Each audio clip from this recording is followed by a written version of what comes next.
In the previous lesson, we looked at resizing an image, and we probably could have just as easily worked on rotation too, but I thought I'd give it its own little movie here, its own little lesson, because there's a couple of tricks to it. For example, if you come over and select an object, and you have your bounding box around it, remember, if you don't see that, go to the word View and turn that on, we can go to any corner, or actually just about anywhere. You get close. You see a curved arrow, and you basically begin dragging. Now again, I love that smart cursor. It's telling me the exact angle that I'm at. Now most people know that if you hold down the Shift key, you can strain yourself to 45-degree angles. So there's 45, 90, 135. You get it. You go all the way around and you wind up where you started. Holding the Shift key down keeps that going for you. If you don't hold the Shift key, you can put it anywhere you want it to be. Now that leads us to another tool, the tool that we used to use before we had the bounding box to make it easier, and that's right over here, and that's called the Rotate tool. If you select it, number one, you first have to have an object or objects selected. You get 2 clicks.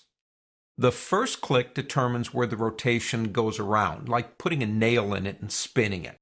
So if I click right here, and then I go anywhere I want, it doesn't matter where, and I click, and it will rotate it around that spot. Let me go ahead and do this. Let me undo a couple of times, get him back into level flight.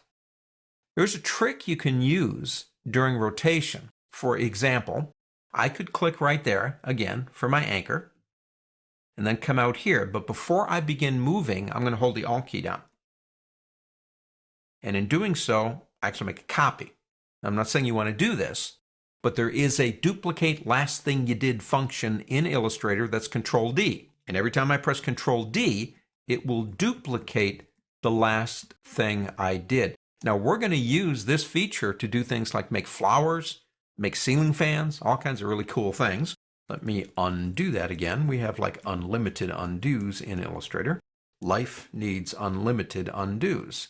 So we can rotate it that way. We can rotate it the basic way with the bounding box that we started with. If you want to, let's go back to our selection tool. If we have it selected, you can click the transform button up here, and you can rotate it by the number right here if that's the way you want to do it.